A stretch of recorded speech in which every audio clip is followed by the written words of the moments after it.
Hello बच्चों, जैसा कि आप पहले बता चुके हैं दो लॉस, इससे पहले वाली वीडियो में लिंक डिस्क्रिप्शन में है, तो उसको देख सकते हैं। तो आज हम पढ़ेंगे गेलुसाक्स लॉ। ठीक, गेलुसाक्स लॉ में क्या कहता है? गेलुसाक्स लॉ कहता है when a atom is combined to give a product, when the gaseous atom combined to give a product, तो the reactant and the product bears the same number of ratio.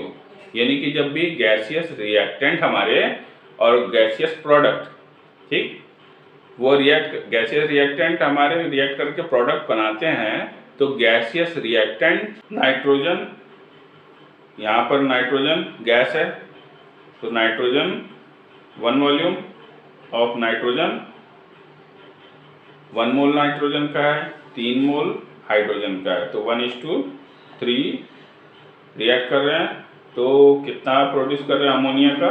2।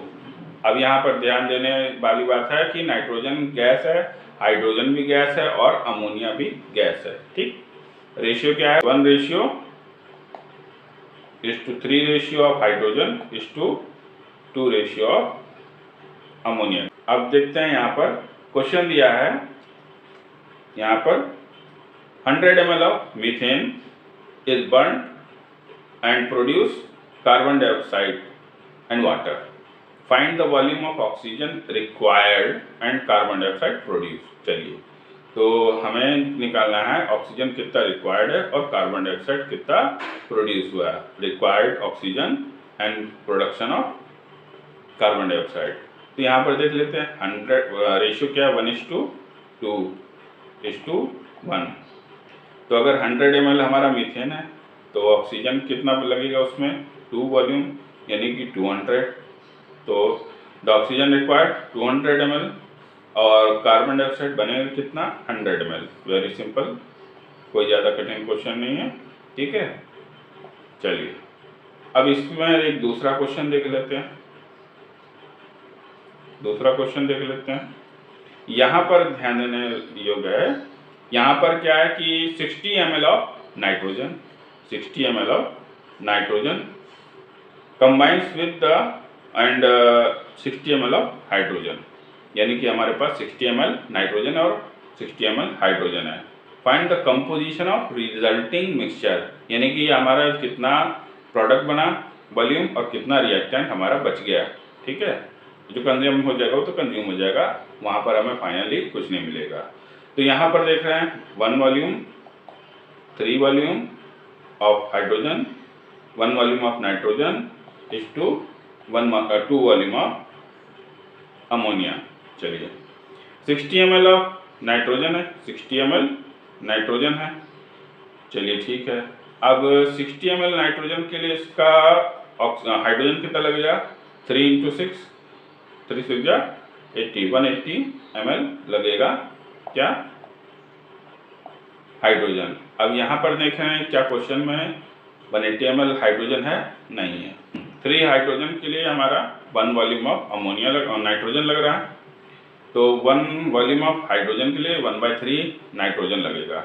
यानी कि अगर हमारा 60 वॉल्यूम है किसका?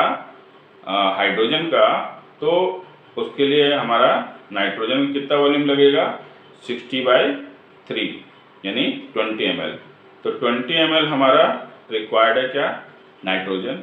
ठीक, अब 20 ml है तो इसका 3 वॉल्यूम, यानी 3 × 20, 3 2 जा 6, यानी 60 ml ऑफ हमारा क्या रिक्वायर्ड होगा? हाइड्रोजन। क्या 60 ml ऑफ हाइड्रोजन है? हाँ है, 60 ml ऑफ हाइड्रोजन है, रिएक्शन में दिया हुआ। ठीक, और यहाँ पर 20 ml है, तो ये कितना हो जाएगा? 80 ml ऑफ अमोनिया फॉर्म होगा। यानी कुल मिला के कहें कि यहाँ पर रिजल्टिंग मिक्सचर क्या होगा? 80 ml of ammonia is form और अनरिएक्टेड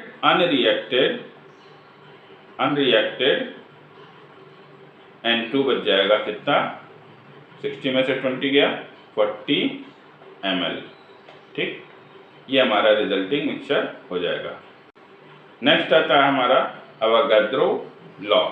ठीक, एवोगैड्रो लॉ क्या कह रहा है? Equal volume of all gases at same temperature and pressure contains the same number of molecules. ठीक, यानी वॉल्यूम अगर V है और irrespective of the nature of the gases, कोई भी गैस हम लेंगे अगर, और कंटेनर का वॉल्यूम अगर V है तो इसका भी वॉल्यूम अगर कांस्टेंट रखें तो एक वॉल्यूम यानी बराबर हो, तो उसमें जितनी भी गैसेस आएंगी उनके नंबर ऑफ मॉलिक्यूल्स बराबर होंगे। ठीक है, अब चाहे उसमें नाइट्रोजन का लें, इसमें हाइड्रोजन का लें, तो वहाँ पर नंबर ऑफ पार्टिकल्स या नंबर ऑफ मॉलिक्यूल्स बराबर होंगे जब अगर वॉल्यूम हमारा कांस्टेंट है। ठीक है, ये सिंपल है एवोगैड्रो लॉ के। चलिए अब एवोगैड्रो लॉ में ही देखेंगे, यहाँ पर क्वेश्चन दिया है 50 litre of container holds 0.25 moles of an ideal gas at constant temperature and pressure.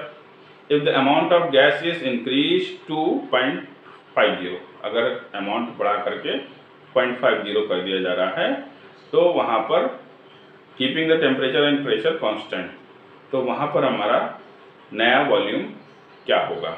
ठीक है, अब यहाँ पर क्या है, पहली बात तो गैसियस लॉ हमारा है PV = nRT, PV = nRT, जहाँ P क्या है, pressure of the gas, V क्या है, volume of the gas, and number of moles of the gas या नंबर ऑफ मॉलिक्यूल्स बोल सकते हैं।